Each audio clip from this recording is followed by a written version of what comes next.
তাহলে ফাইনালি ইন্ডিয়াতে রিলিজ করা হচ্ছে তুফান। ওহো, এদিকে প্রিয়তমা তুফানকে রিজেক্ট করে পস্তাচ্ছে সাবিলা নূর। তুফান সিনেমায় আপনার অভিনয় করার কথা ছিল এবং চূড়ান্ত প্রস্তুতির পরেও আপনি শেষ মুহূর্তে সাইন করেননি। ইভেন এটাও জানি যে প্রিয়তমার প্রপোজালও কিন্তু আপনার কাছে গেছিল, সেটাও আপনি করেননি কেন? বিশেষ কোনো কারণ আছে কি? না, আসলে আমি বলবো বোকামি ছিল না করা, সেটা এখন বুঝতে পারছি।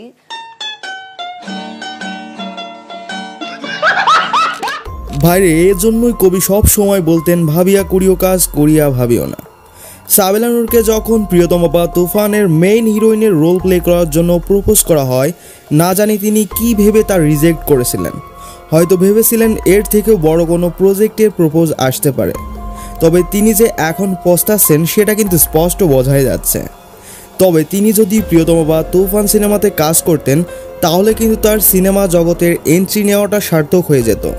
কেননা প্রিয়তমা সিনেমার ডিরেক্টর প্রডিউসারের ভাষ্যমতে প্রিয়তমা সিনেমা 40 কোটি প্লাস ব্যবসা করেছে, আর এদিকে তুফান তো মাত্র 11 দিনে 25 কোটি প্লাস ইনকাম করেই ফেলেছে। যাই হোক, আশা করছি পরবর্তীতে সাবিলা নূর এমন ভুল করবেন না। এবার আসা যাক তুফানের কাছে। তাহলে বাংলাদেশ কাঁপিয়ে এখন আবার ইন্ডিয়া কাঁপাতে 5 জুলাই তুফান মুক্তি পাচ্ছে ইন্ডিয়াতে। বাংলাদেশের সিনেমা ইতিহাসে তো তুফান সর্বোচ্চ লেভেলে খেলছে, তবে ইন্ডিয়াতে ব্যতিক্রম হতে পারে বলে মনে করছেন তার দর্শক ভক্তরা। কেননা বাংলাদেশের মতো ইন্ডিয়ার জনগণ অতটা হলমুখী নয়। আবার ইন্ডিয়াতে কোনো সিনেমা রিলিজ হলে খুব দ্রুতই তা পাইরেসির কবলে পড়ে যায়। তুফান সিনেমাও তার ব্যতিক্রম না হতে পারে। তবে আশা করি বাংলাদেশের মতো তুফান ইন্ডিয়াতেও পুরো ফাটিয়ে দেবে, কেননা তুফান তো ইন্টারন্যাশনাল লেভেলে খেলবে।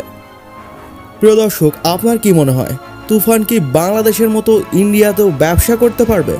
অবশ্যই এই ভিডিওর কমেন্ট বক্সে জানাতে ভুলবেন না।